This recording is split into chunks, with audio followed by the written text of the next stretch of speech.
I request all the participants to please mute your mics.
Music stop.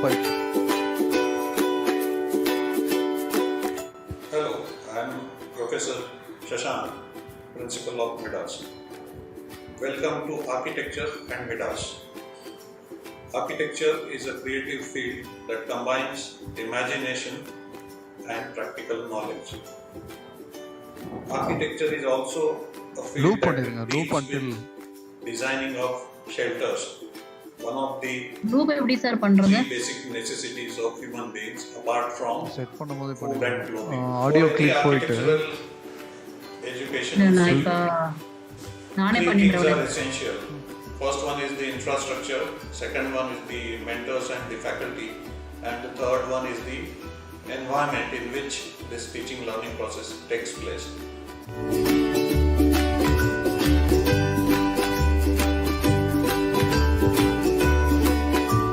Prior to coming here, as a Dean of MIDAS, I have been to the webinar series 9 will begin many other places in the capacity of teaching as well as in the capacity of professional practice. I'm a person who truly believes in you can just request control, nurturing the education. Again, because I answered.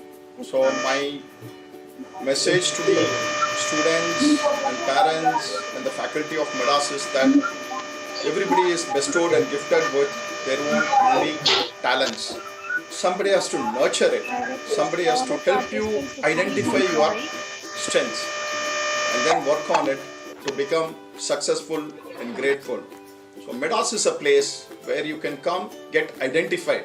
You can find out who you are, what you are. And this is the place which is bestowed with such faculties and the facilities which helps and nurtures the students to come, find out, identify, and conquer the world.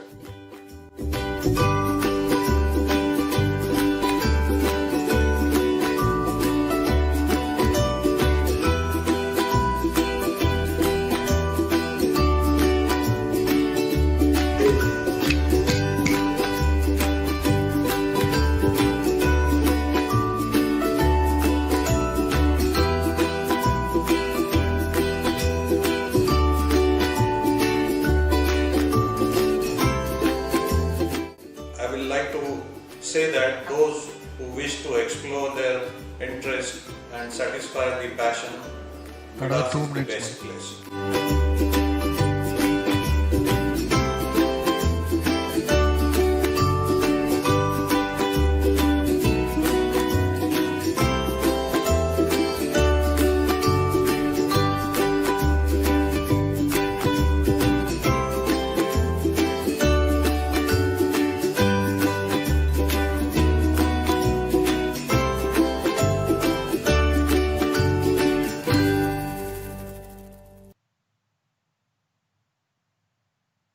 நீங்க start பண்ணும்போது screen அன்ஸ்கிரீன் பண்ணிட்டு start பண்ணுங்க. புரியல sir. இல்ல ஸ்கிரீனை stop பண்ணிட்டு stop பண்ணுங்க, அப்பதான் video display ஆகும் நீங்க பேசும்போது ஸ்டார்ட் பண்ணும்போது.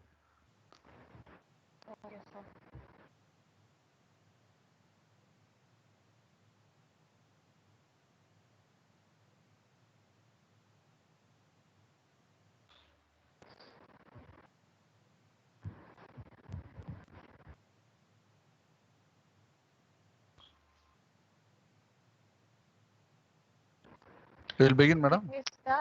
Yes, sir. Thank you everyone for being patient. I again welcome you all to MIDAS-Webinar Series-09. A very good afternoon to everyone present here.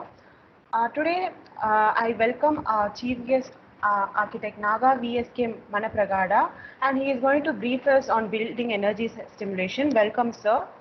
I request our principal, Professor Shashank Chakradio, to begin the presentation.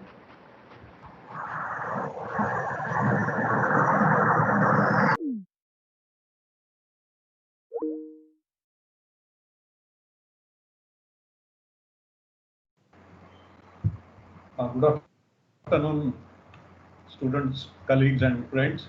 Good afternoon, Architect Naga also. I'm glad to have you all on the line again. Today we have with us one energy expert who will be briefing us on the energy simulation that is done for the buildings. Actually, last few decades we have seen a rise in number of commercial buildings because of the requirements and because of the development also. And these commercial buildings are highly energy intensive because everyone wants to have very comfortable environment, and at the same time dependence on the artificial energy has increased because of that. And that is maybe one of the reasons for maybe climate change, global warming, and all that has come in picture. Government of India also has come up with the ECDC now. I think it is becoming mandatory for all the buildings gradually to comply with the energy codes also. So energy simulation and evaluation of the performance of the building in terms of energy consumption will become mandatory maybe for every building. So looking at that, we have thought of having this topic so that it becomes more informative and it will help the young generation to understand the intricacies of this topic. So I welcome Architect Naga to brief us on the energy simulation, exactly what are the tools and how it is done. I welcome all the participants also on behalf of MIDAS for this webinar. Thank you. Over to Meenakshi for a brief introduction.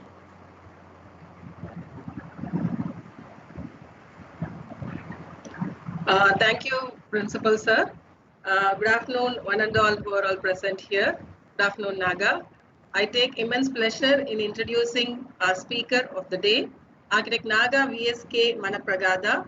He is working as a business performance analyst in Integrated Design Solutions Private Limited in New Delhi.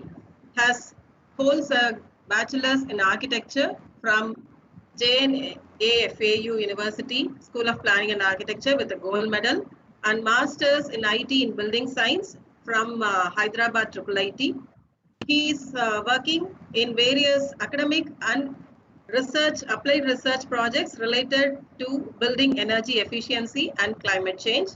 In the development of guideline of Energy Conservation Building Code of Nigeria, Naga has worked to classify the climate of 16 locations on the basis of ASHRAE 90.1 and further cluster those categorized climate based on building passive and active strategies.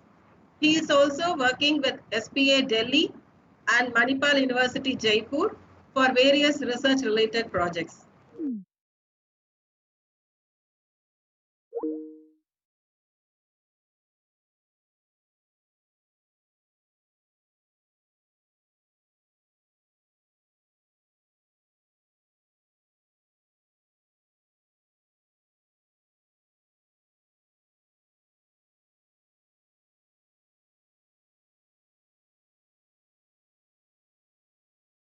We take immense pleasure in welcoming you for the forum, and over to you. Thank you. Thank you all. I hope I can share my screen now.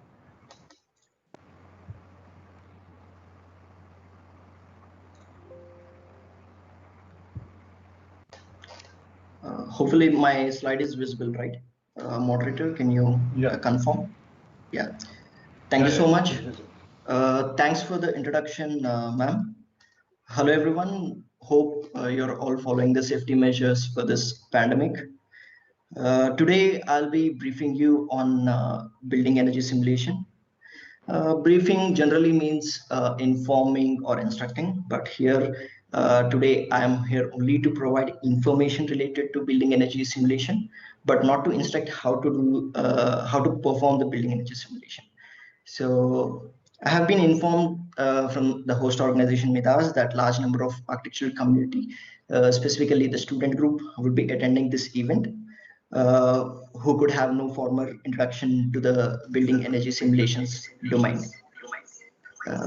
Therefore, I shape this presentation in such a manner that the need and benefits and advancement in building energy simulations are well explained from architectural perspective.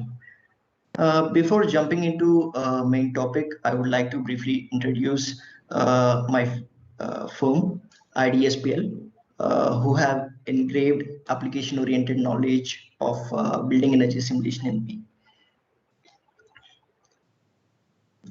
Yes. We at Integrative Design Solutions Private Limited take up projects belonging to these three verticals: policy development and implementation, applied research, and technical consulting, knowledge dissemination. We as IDSPL believe that expectations of the clients could be met better by maintaining the right blend of consulting and research together. So thus in IDSPL, we have young multidisciplinary team of architects, planners, engineers who deploy state-of-art tools and techniques for making informed decisions. We also believe that knowledge sharing and dissemination among peers, young professionals and students like your all will foster professional competence by improving quality of applied consulting. That's the reason we had and have been started capacity building programs related to building physics, ECBC, that is energy conservation building code, which principal has already mentioned, energy simulation, building envelope optimization, daylight and artificial lighting design, HVAC design, and so on.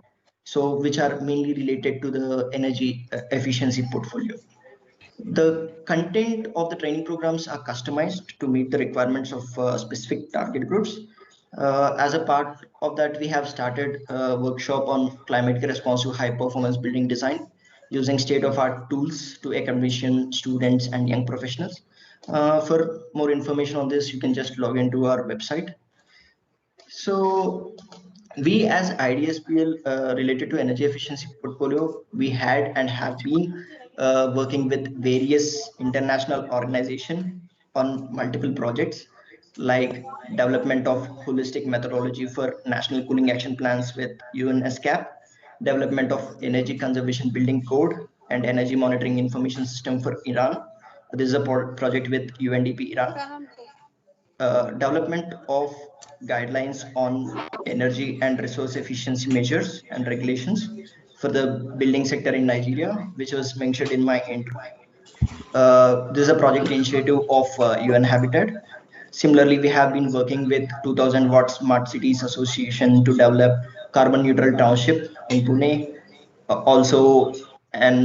We have been working with KFW and Adelphi to compare different energy efficiency housing standards and their application. Along with that, we have been working with UNDP, JEF, and BE consortium for energy efficiency improvements in commercial buildings. So these are all international projects. Similarly, at national level, we are supporting 100 smart cities in India for climate smart city assessment framework, energy and green building vertical. This is the project of NIUA, not just related to building level energy efficiency projects, but we have been working on urban scale energy and environmental related research projects like climate as a determinant of urban research form. It's a research project of SPA Delhi. It is under Ministry of HRD, funded by Ministry of HRD. So we have also active presence in implementation of energy conservation building code in Indian states and union territories with Bureau of Energy Efficiency and All India Institute of Locals and Government. That's how I have been introduced to the MIDAS faculty of MIDAS. Today, I thank everyone for inviting me for this lecture. So, from past 2 years at IDSPL, I have been mainly working on these 5 areas: building energy performance analysis, climate change impact assessment, energy data mining and analysis, parametric modeling, and analysis automation, uh, urban heat island impact assessment. So most of the works I take up are real-time research challenges where the solutions are directly applicable in industry. In my free time, I also do collaborative research with academic researchers in and around India to contemplate the solutions for research problems that fall under these areas of interest, as you can see. So coming into the topic, in this presentation, I would be trying to explain you what is building energy simulation in simpler terms, followed by a requirement of building energy simulation in today's world. Post that, I'll be focusing more on how architects can make more accurate design decisions with the use of these building energy simulations, especially with few examples. Finally, the details of past and present building energy simulation tools with their efficacy will be discussed. For people who have good footprint in building energy modeling domain, I think this is a pretty common, while the novice can understand the basic concept of building energy simulation. Instead of case studies in this presentation, usage cases are going to be discussed because generally when we speak about application, we just get connected more better than just providing a simple case. So that's how this presentation, overview of this presentation going to be. First, let us start by explaining the simulation. So with a simple example. Before purchasing clothes, especially for special occasions, we generally trial it, right? Probably post COVID-19, the practice may not exist anymore. However, while trialing, some might take multiple postures in front of mirrors to check out the suitability with respect to their physique, color contrast, sensation of fabric, and others. This imitation of situation to test the performance of the subject under some sample conditions is called simulation.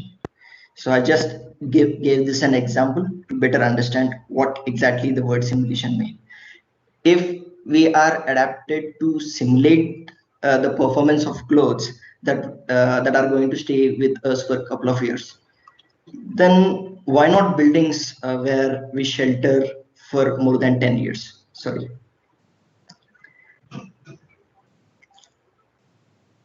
So, like clothing, it is not economically viable for us to first design, construct, then stay for a couple of years and note down the issues and do redesign or retrofit buildings again. So economically it is not viable. So we can't just make first a design, construct it and stay for a few days and come back, break it down completely and again reconstruct. We can't do that. Trialing cloth method is not apt in the case of buildings. So before going into details on how to simulate the building performance, let's just understand representative parameters of building performance first. We all know that buildings are intended to provide safety and comfort to the occupants from external environment, right? So while building structural integrity is needed for safety, the climatic responsive build form and the location specific site design strategies are required for establishing thermal, visual, and acoustical comfort conditions to the occupant. In this presentation, we shall focus on how the building energy simulation aids us in assessing the thermal as well as visual performance of buildings. But why only those? Why not others? Earlier, the structural control strategies like shades, high thermal mass walls, plenum floors, and other strategies for roof and other architectural elements were only available to maintain the comfortable indoor conditions for provided outdoor conditions of the locations. Probably that's the reason why the location specific zoning and elements in built form for individual climate and as well as location were recommended as Vastu in earlier days. So post industrial revolution, the building designers got access to advanced materials and electromechanical technologies to integrate into buildings. Thus, the buildings of today are equipped with electromechanical equipments for extending the indoor comfort conditions to the occupants with the use of energy. So, what is the problem? If we consume more and more energy for our comfort, what is going to be the issue?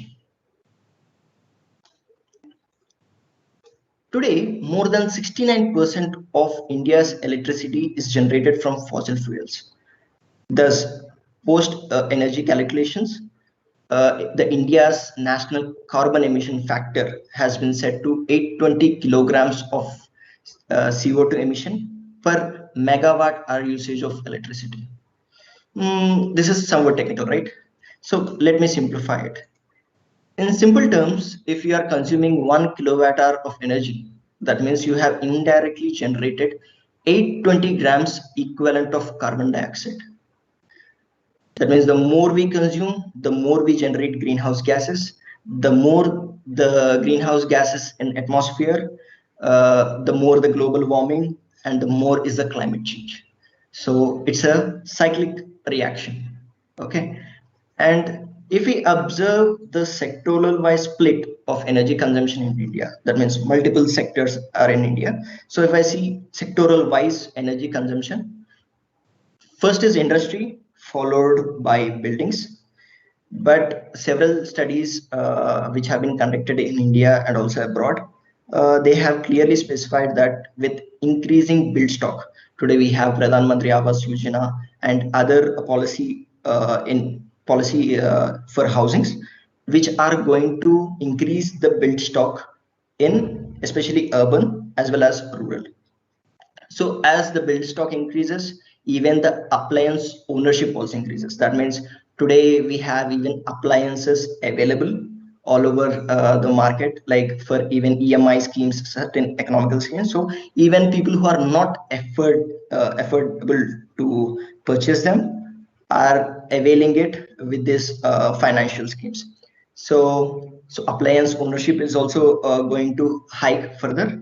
So along with these two, if we can see that from past few years, we have been there has been a lot of increase in heat wave conditions due to global warming. So because of this, the usage of cooling appliances is going to be furthermore high. That means today, previously, if you would have consumed 2 months, probably in future you need to consume the air conditioning for 3 months. That means your usage of air conditioning is going to hike further and further.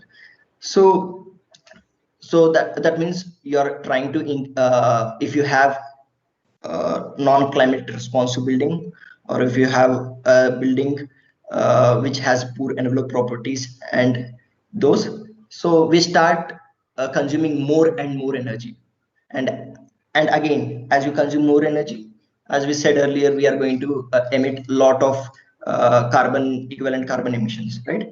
That greenhouse gas emissions, to be said easily. So if we start designing energy efficient buildings and provide energy efficiency retrofit measures to existing buildings which are going for renovations, directly we could reduce the energy usage, as well as we can reduce the emission intensity, the greenhouse gas emission intensity, and happening climate change indirectly.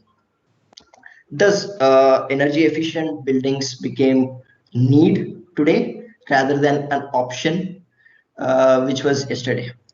So observing the efficacy in energy conservation over climate change, the government of India has already included national mission for enhanced energy efficiency, national missions on sustainable habitat as integral part of national action plan on climate change.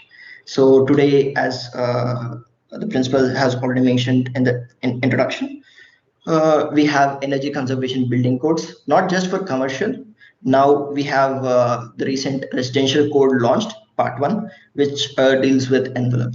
Soon there is going to be a launch, second part 2 launch, which also includes indoor appliances, like requirements and norms related to indoor appliances, common services of the building.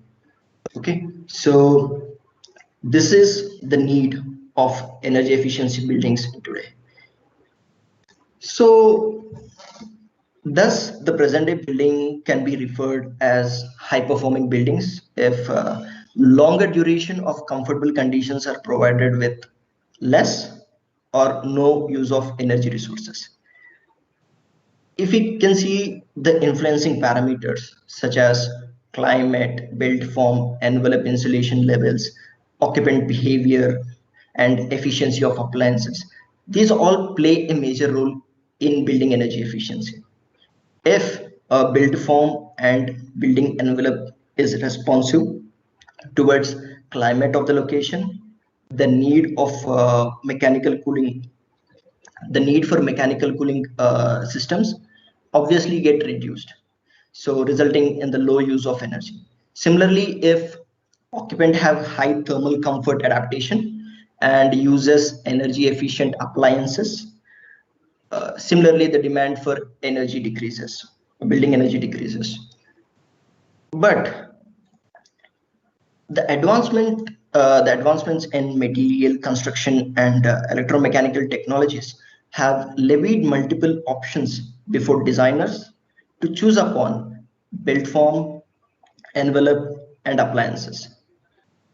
So thus the design making process becomes critical for building designers to choose the effective combination without assessment. It is not just restricted to designing the new buildings, it is also for retrofitting the old buildings.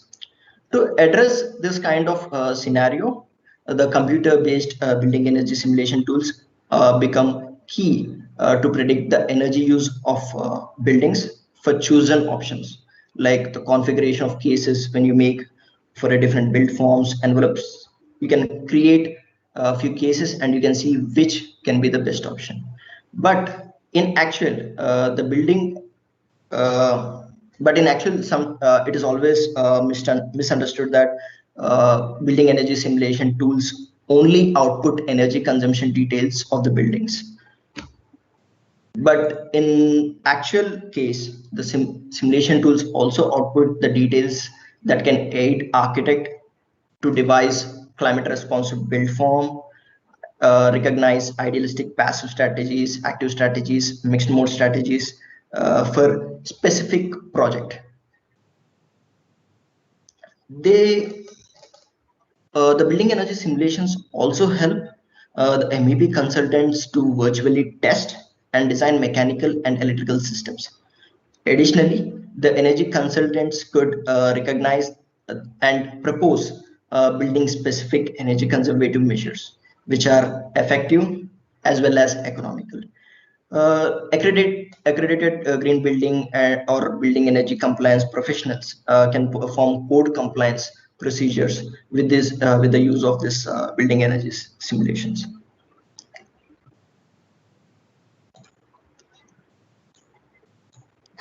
This is just an overall view. Let us see how exactly building energy simulation tools aid designers, specifically the designers, building designers, to make informed design decisions. The most common query I generally receive from building designers when I have an interaction with them is, what could be the appropriate envelope system for a designed build form located in certain climatic conditions. So it is not just climate or build form. There are other key parameters like building a portfolio, that means the purpose of the building, building usage, occupant pattern in the building, their activity pattern. So all these parameters actually influence the building energy consumption, as well as based on that, the building envelope need to be designed.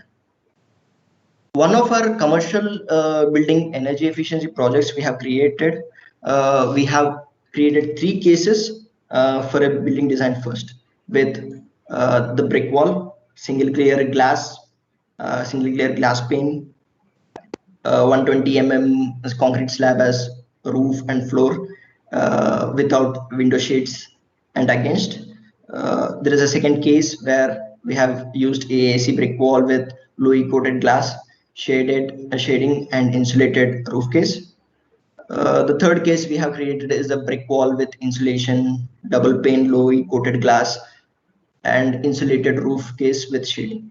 So here for occupied hours and based on usage pattern of the building, we could extract the heat transfer rate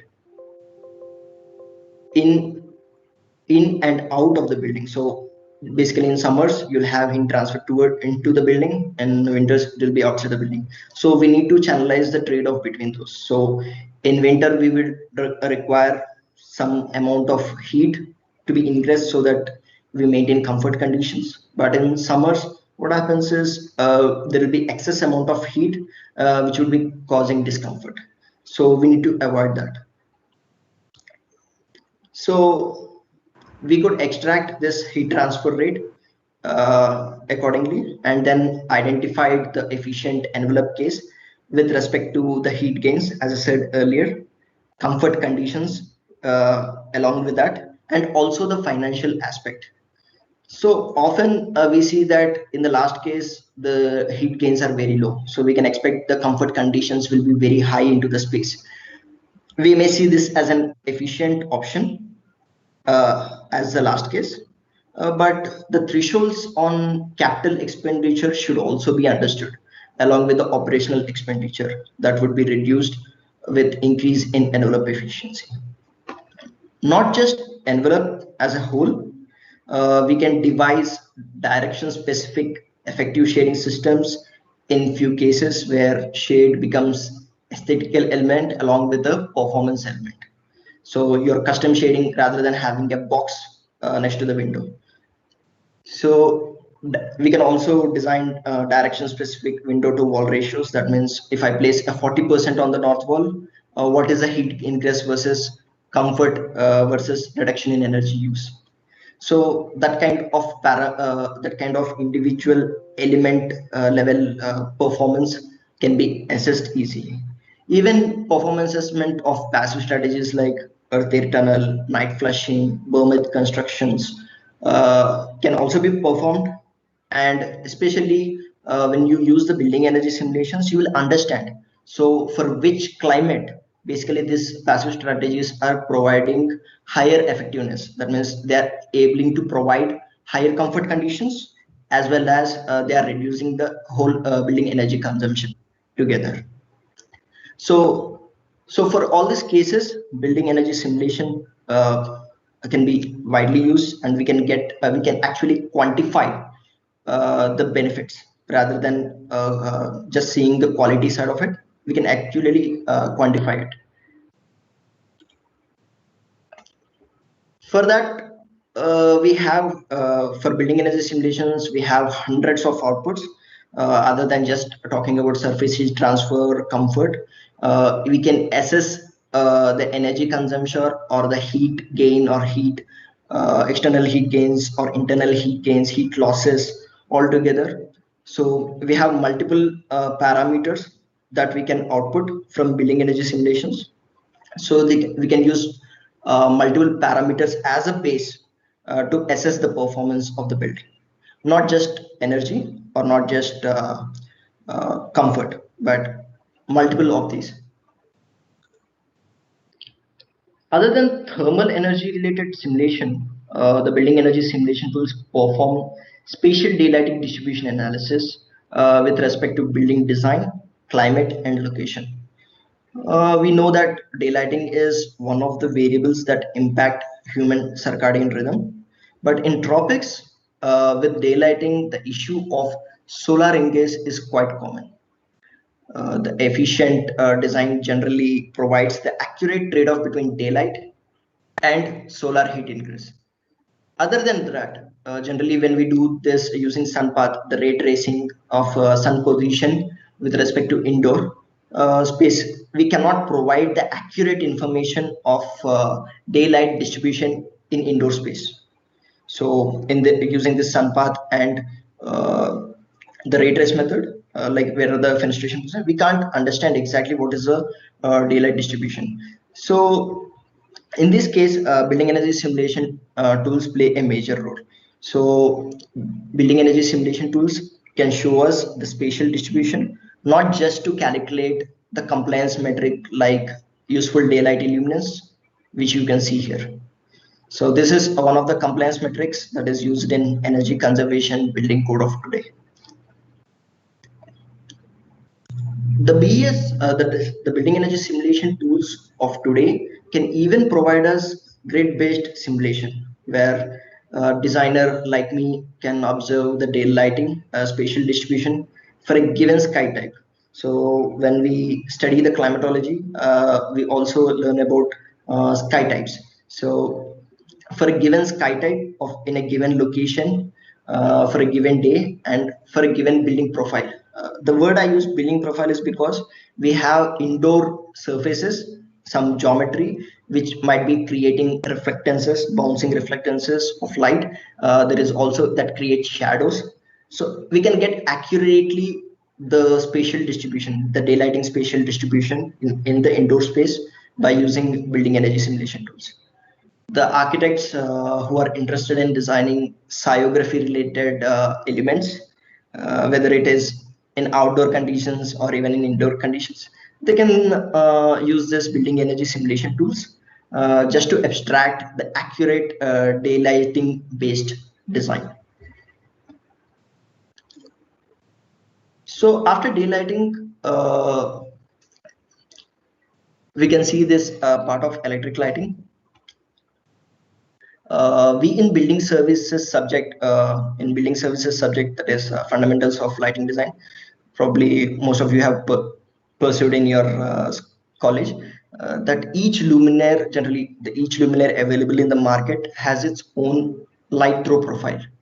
Okay, we call the photometry of light.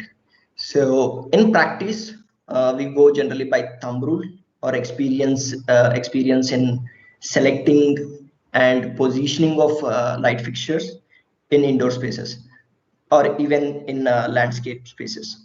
This often causes failure to achieve expected ambience in real time. The improper lighting design not just alters the ambience of the design, but sometimes can cause functional disabilities in spaces due to low lux levels. It sometimes causes glare or wheeling reflections. If the intensity is higher, or if there are some floor finishes that are throwing reflections. So one of the best example I can give, which we can easily connect, is when you make the portfolio, the final portfolio in the juries, when we try to submit it to the juror, if there is a light placed exactly on the top and you are using a glossy finish sheet, you can see a wheeling reflection on that. So generally these kind of situations, people get disinterested to view the portfolios. So this is a small example that we generally get, which we can easily get connected. So not accounting the optical properties of surrounding surfaces is the common mistake that generally create this kind of issues. Today, the electric lighting simulations are aiding us to virtually assess the spatial performance of lighting system available in the market, not just for indoors, as well as I said, for the outdoors. The false color map, like the one you can see in this picture, provides us the inference on hotspots and dark spots generated due to the positioning of light fixtures. You can see the color variation here. So the lower the light, that means the lower the lux level. I forgot to attach the legend here. Else you could understand that what is each color, what is the lux level that you can be seeing. So based on this, I can understand, okay, where is the lower lux levels, actually where it should meet the lux levels, where it is not meeting, and where it is overlighting. So such kind of inferences I can easily capture. And most of these lights you can find for every lighting system today, they will generate IES files. So if you buy a Philips or Cisco or other lighting systems, if you ask, they will provide you IES file, which is also available on online libraries. So the lighting simulation tool generally takes that file, IES file, and it can create what is the photometry of the light, and it starts to simulate. So not just the throw profile, but also the, as I said earlier, the more reflections, like we in the model generally we even provide the surface reflectance properties and other optical properties of surfaces and geometry around. So the energy simulation accounts all of them and creates this kind of generic map to let us understand, like where there is low lighting possibility and where there is excess lighting possibility in the space. So that's how I generally understand which lighting system needs to be selected and where should it be placed for achieving the expected functionality and ambience. I won't claim that the ambience simulated will be 100% accurate in the real time, as the optical properties of the finishes you provided in the model versus that is available in the site will vary. So sometime even the luminaire, the IS file might be showing a different photometry, and the luminaire which you have been using because of any electrical or electronics issues, it might not provide the full of it working conditions. Okay, so there could be some changes, but based on your accuracy of modeling and applicability, most of the time we can see that both the real time and the simulated values match together. But lighting, along with that, lighting system is also one of the major stakeholder in the whole building energy consumption. We know that the wattage of air conditioning systems, generally HVAC systems, are higher, but because of the longest usage profile. So we use lightings in longer because if we see the profile of the buildings, the daylighting can't reach the interior of the spaces. So we start providing the electric lighting systems and will be heavily using the lighting system, especially when it comes to buildings like commercial, residential, will be using lighting heavily. Thus, actually we can use and integrate the electric lightings with the day lightings and can achieve large amount of savings. So even modeling the controls can be performed in building energy simulations. So you can typically, like if there's a window on this surface, if I assume there is a window of this surface, I can position a light sensor in the simulation tool, virtual light sensor, and I can fix how much of lighting should be dimmed based on the lux it falls on this surface. So these kind of modeling can be first performed in simulation models to even understand where is the best place to position the sensors, daylight sensors. Okay, so this is more of electric lighting simulation. The early design optimization. So the three things which we have spoken about: the envelope design, the daylighting design, and the electric lighting design is more of once you make the form of the building. But what about while creating the form of the building, how it can be useful? The present generation simulation tools are today integrating the traditional climate visualization tools we as architects generally use to perform climate responsive early design optimization. These tools use weather data from typical weather files that we generally use for building energy simulations and also for daylighting assessments. So not just this windrows or sun path with respect to study subject, but also their integration even with capability of plotting other climatic variable data. Like for example, I want to plot dry bulb temperature on the sun path.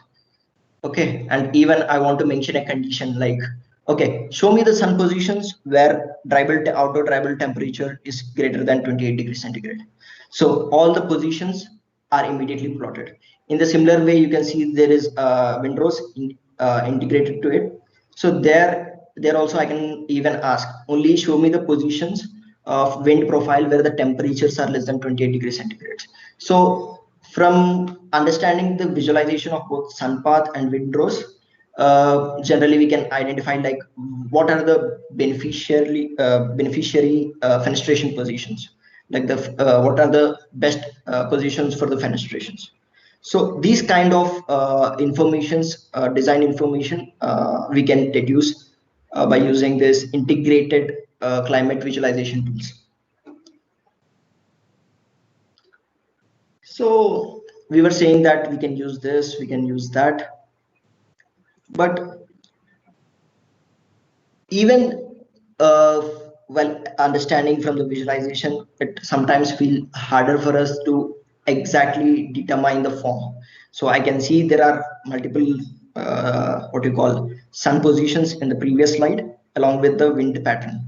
But what if I want to derive a form, let us say from the radiation level or from the energy consumption level? If my output determining factor if is radiation or if it is a energy parameter. So if I want to derive automatically the form, can I do that?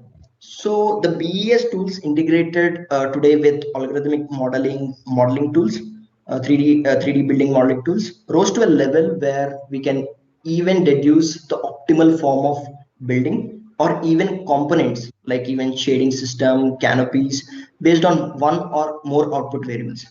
So in the sample case, I'm going to show here. You see here there is a set to deduce the building form which has least radiation on facades as well as roof. Limits for base vertices, you can see the limits for the base vertices and roof vertices of this boundary representations have been provided. For the base vertices, only x, y, that means x and this is y. If I take this is an x, this is a y. So these Cartesian coordinates moments have been only provided, boundary moments are only provided for these Cartesian coordinates and with certain limits. So how much it should maximum and minimum it can move. Okay, so that are provided. But in case of roof, if we observe, both x, y and z Cartesian coordinate thresholds have been provided. Moments for the thresholds have been provided. For example, about this parametric model, for example, if I provide 6 moments per Cartesian coordinates for each base vertex, it would be 36, like 6 for the 36. For each roof vertex, it will be like around 216 permutations. Total, there could be more than thousands of combinations of forms that could be generated with the moments we provide. Okay. In this sample case, the parametric modeling aided us to extract the form with least solar radiation exposure. So it was earlier as well, it was around 42,000 kilowatt hour per meter square, the cumulative we are talking about solar radiation on the surface. It got reduced to 30,000 value. So there is a lot of gain. So we could achieve a form with the lowest solar exposure. So as we reduce the we reduce the exposure on the surfaces, we could reduce on the thermal value. That means now we can reduce the conductivity of the wall. So this is how, when we do the parametric present day BES tools integrated with parametric modeling tools, can give us a build form where we can economically size the other aspects later. So this is a pre-design tool aspect. We also call early design optimization. So not just that. So the tools didn't stop till there. The advancement has made further. The present day BES tools integrated with algorithmic modeling tools are also allowing the modelers with programming and scripting proficiency. Like I did my master's in IT in building science. So I have learned the scripting to automate the work or create some special packages like the one which you can see here on the screen. So this private research project being conducted with a doctoral candidate with IIT Roorkee. So here we have built a custom script. Here you can see the code is inside it that allow us to select the rooftops with annual shading for selected limits. So this is a greater than, this is less than. So if I say less than this much or greater than this much, based on that, on an urban scale model, I can select the roofs which has higher potentiality of solar generation. So these kind of packages are mostly useful in for RESCO agencies, that is renewable energy service companies. So basically they do work on this, they invest more on the solar farms. So if we can find out like which of the roofs are resourceful, they can provide more amount of energy with less amount of shading. So probably they can directly invest on that and they can gain the payback easily. So we were saying that this is a present generation tool. That was the previous generation tools. So how many kinds of BS tools exist in real?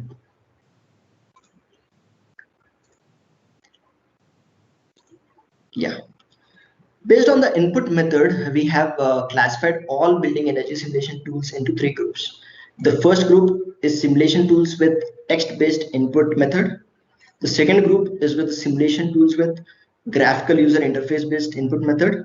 The third group is the state-of-art simulation tools with graphical user interface and also the visual programming interface integrated input method. So the one previously you have seen here, the one you are seeing here, this is called the visual programming interface.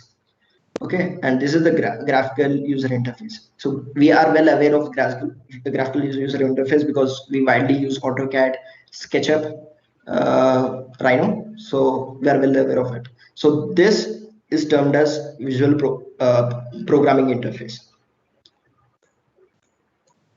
Yeah.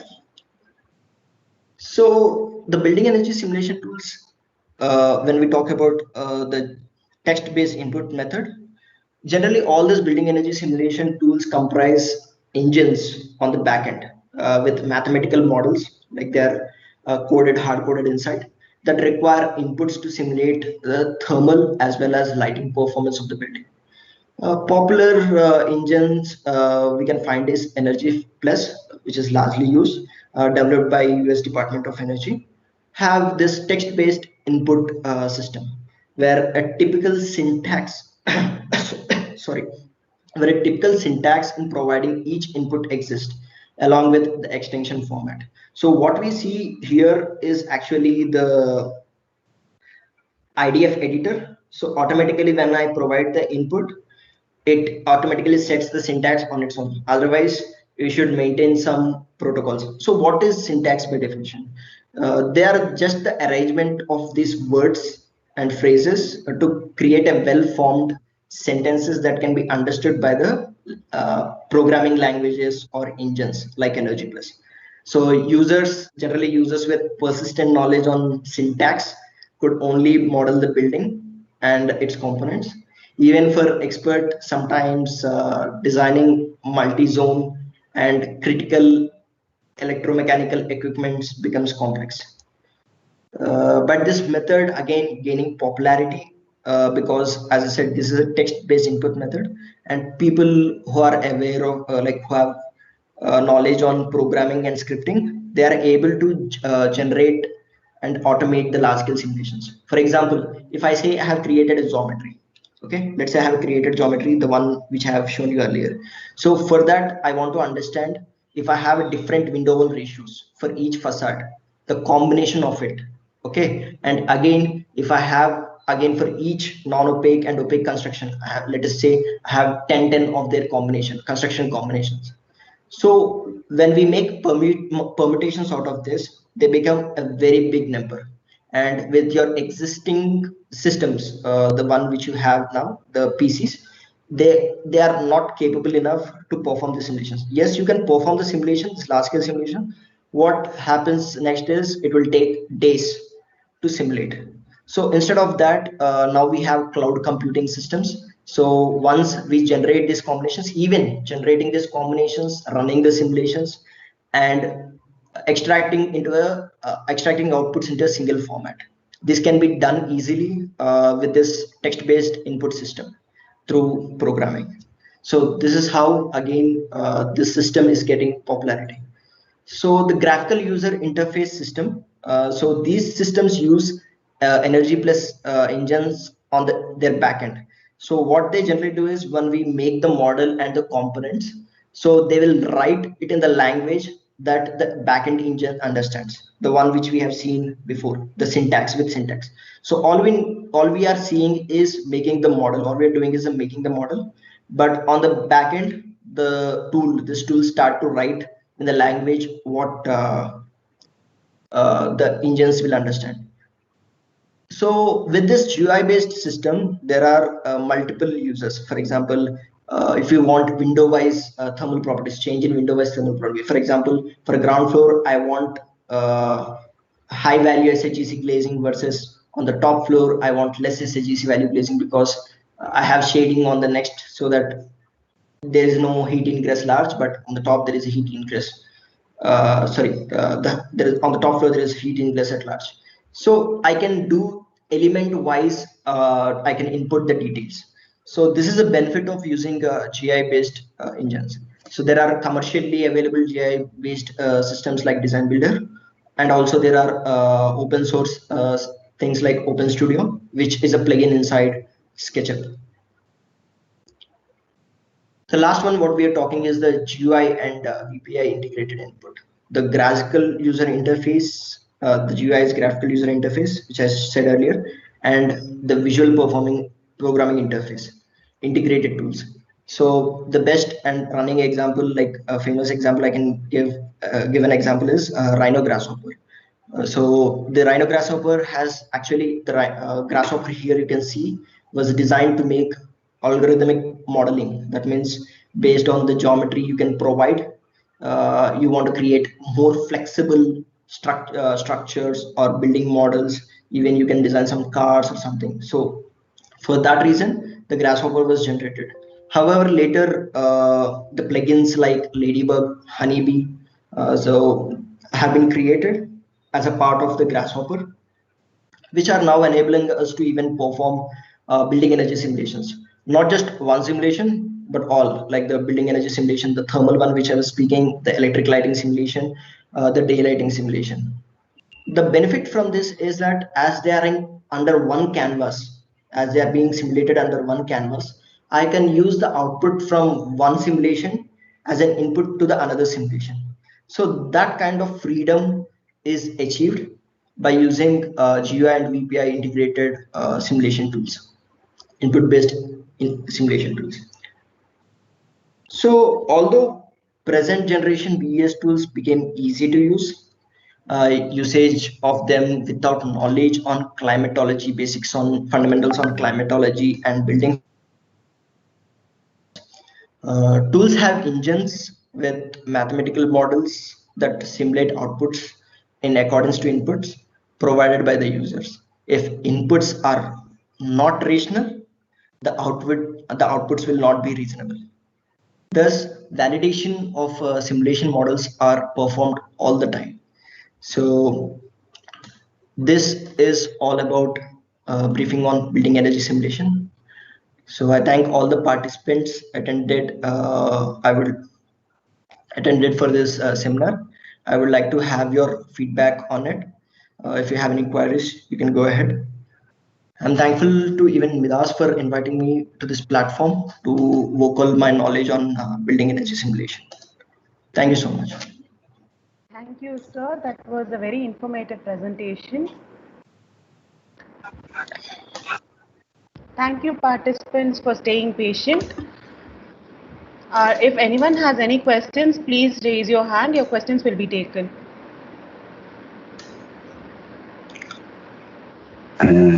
Architect Naga and Professor Jairam here. Yes, sir. Yeah, I just want to know about the new trend which is happening in that model, energy modeling, like UBEM, urban building energy modeling. Do you aware of UBEM? Yes, sir. Urban. Actually, yeah, Yes, sir. Go urban ahead, sir. building energy modeling. Yes, sir. Actually, it is a very emerging trend which is in construction industry is happening nowadays.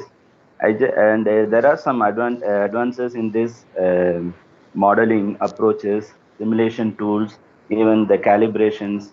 Those things are known by the architectural professionals.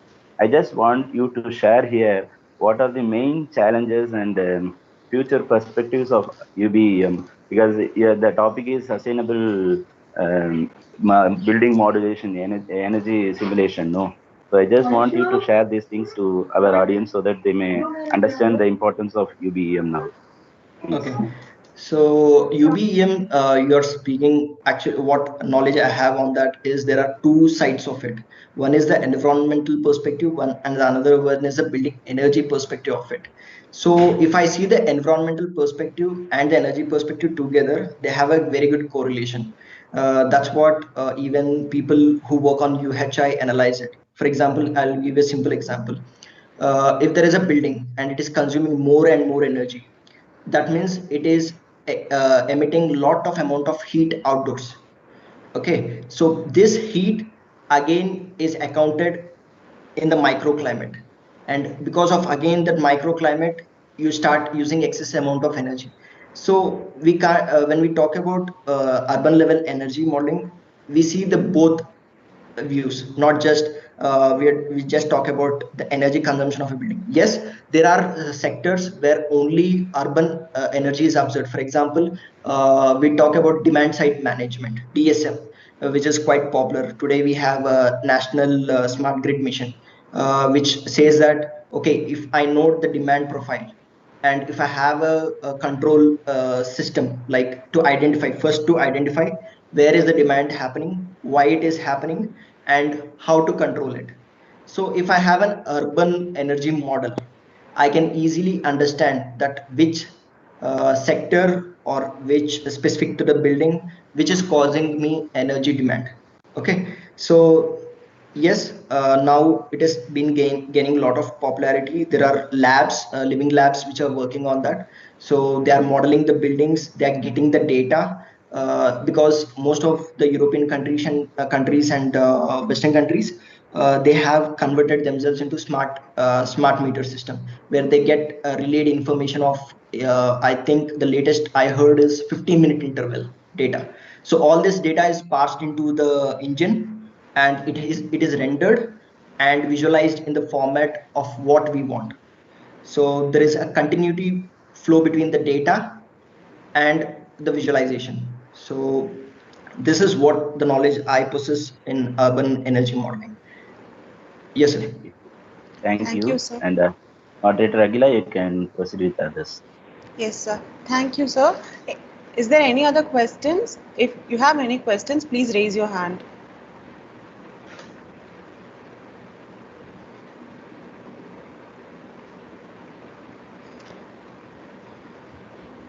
Yeah, You can there is also one. type in the questions. There In is the Vishwa Vikrant is asking question, please. Hello. Yeah. Yes, sir. You can unmute your mic and ask the question. Yeah, I hope you can hear me. Architect Naga. Yes, sir. See, there is this IGBC, Lead AP, and all these things, certifications which we take normally. I mean, I'm also into real estate. And we take this green building certifications, and platinum rated buildings are also existing. Okay, but most of the time these are more of prescriptive and documentation based certifications that are happening, yeah, rather than Yes. performance based. Okay, so Yes. is there any I mean at a document or at a policy level, is there any changes coming in that, like making energy simulation must for all these buildings, and performance reports being submitted periodically? Is there any thought like that going on?